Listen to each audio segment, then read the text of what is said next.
Hey everyone, in this video I'm going to show you the timeline window as well as the program monitor.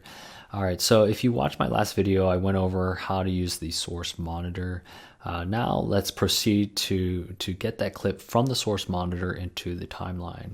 Alright, so I've got the source monitor here, I've got my in and out point there, and now I need to just create a sequence. Now the easiest and fastest way to create a sequence, among other ways, is to drop media here to create a sequence.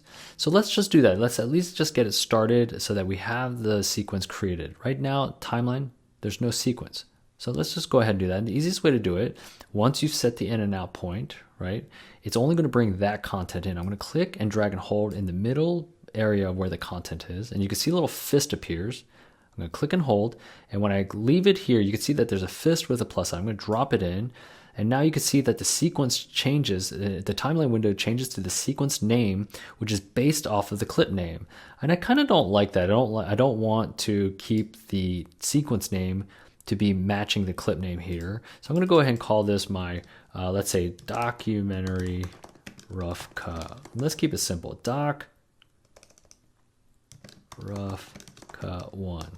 And there's my sequence. So, right, and I can, what's cool about sequences, I can always right click or secondary click and I could duplicate it and create a second rough cut here if I want to keep working on multiple cuts. If I can't make decisions or any new data that I'm editing, I can duplicate a sequence, right click the sequence, shortcut menu, click on duplicate, and now you can then duplicate that sequence and go on to the next rough cut and archive the older cuts.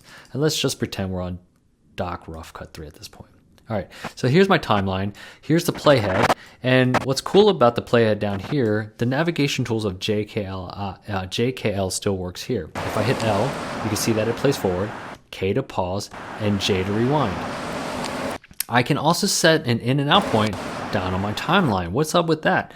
I'll go over that in another video, but for now, you can see that those options are there.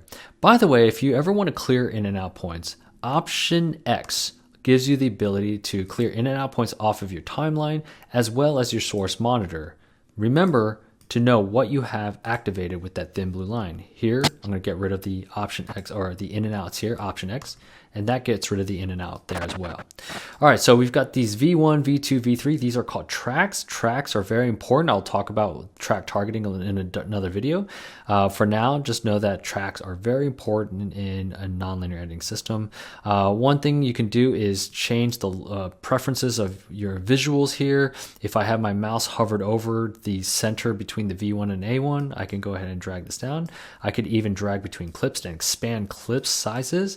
I'll go over more detail about what you can do with the clip itself. You can even double click in a track to increase or decrease, and I can even hold down Shift and increase all the tracks within the audio or the video. I'm going to double click holding down Shift, and now it shrinks down all the tracks at once. There's a lot of other tools that I'm not going to go over right now.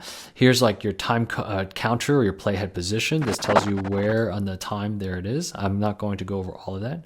Scroll bars here if you have multiple tracks or stacks of clips. Same thing with your audio. Audio tends to get a little bit longer than video, so you'll have the scroll bar as a handy tool. You could even click on this to increase the size. So lots of different options here. You can scroll bar left to right to go forward or backward. All right, so a couple other things. Oh, minus is to zoom out, plus is to zoom in. I would highly recommend memorizing those. That's very useful.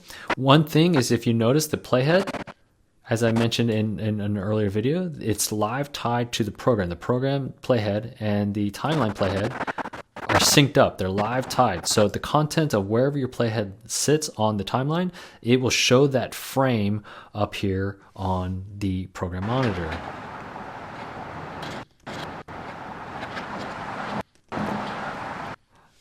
And that's really it when it comes to just a brief overview of the timeline. Again, I'm going to go over a lot more about each and every one of these windows, but I hope that gives you a broad overview of what the project, the source, the timeline window, as well as what the program monitor does.